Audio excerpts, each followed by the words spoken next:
The Diary of a Certified Psychopath. Off the crank. Rounding up and rolling off.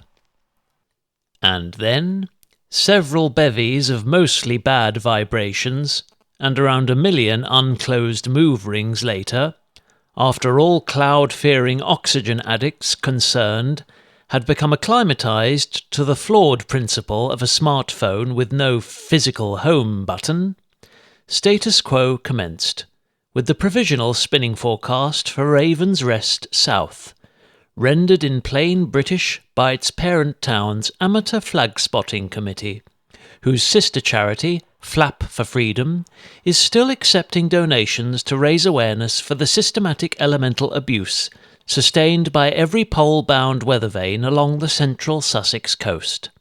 The philanthropic organisation, founded by ex-commercial fisherman Jack Grouper in 1184, aims to have financed the full repurposing of over 2,000 irreparably breeze-battered flags as tea towels, handkerchiefs and oily bike shed rags before the new year.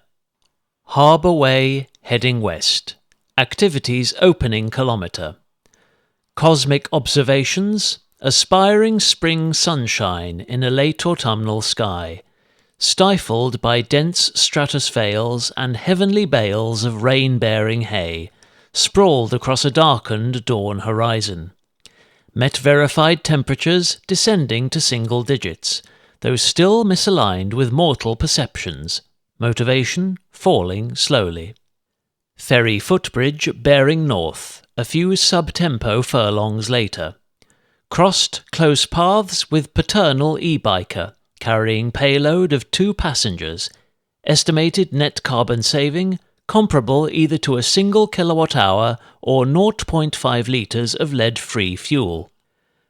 Note that this calculation is based on a car journey distance of roughly 5 miles, completed at an average speed of 20 miles per hour, which would cost any moderately efficient medium-sized electric saloon propelled by a 100 kilowatt motor around 6 to 8% of its battery's total 25 to 30 kilowatt-hour capacity, with a similarly proportioned petrol-powered vehicle developing around 130 broken horsepower from its 2000cc engine, consuming barely 0.1% from a 50-litre tank to achieve the same hypothetical school run. Both road-taxed trips also assume perfectly neutral conditions. Chances of that, in a British winter, moderate or minuscule. Aged Shoreham Freeway, eastbound, at approximate velocity of kite surfer with severely perforated parachute. Unforeseen precipitation detected during soft-pedalled cruise past Uncle Sam's Burger Bistro. Choice of showerproof gilet over quilted smoking jersey again justified, despite inherent drag deficiency. Caution advised when crossing drain covers and negotiating tight turns.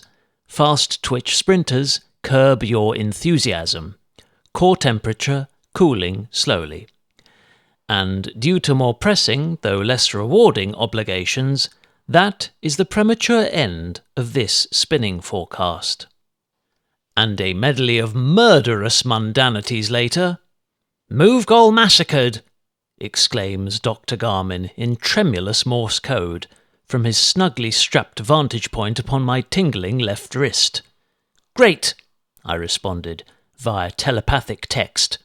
"Now kindly buzz off until I've bottomed out this souvenir mug containing a notoriously fragrant strain of Britain's favourite leaf-based libation, whose exotic aroma divides the acute senses of many seasoned tea connoisseurs seconds before their lips have sampled its uniquely smoky flavour.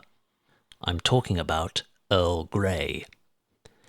And kindly don't bombard me with any further frivolous fitness alerts until a certain big blue lorry rolls up to relieve all our worst sinning bins of their fortnightly burdens, or I shall bury you in biodegradable landfill.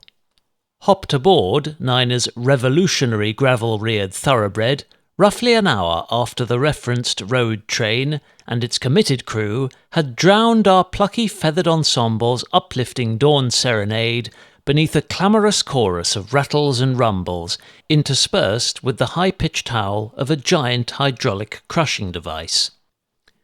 Reached Beach Green's second zebra crossing, following an aggravated sequence of postural dynamics, mostly mashing Maris Piper potatoes with chin and stem in close proximity, whilst hugging my flexible steed's flared horns for additional leverage.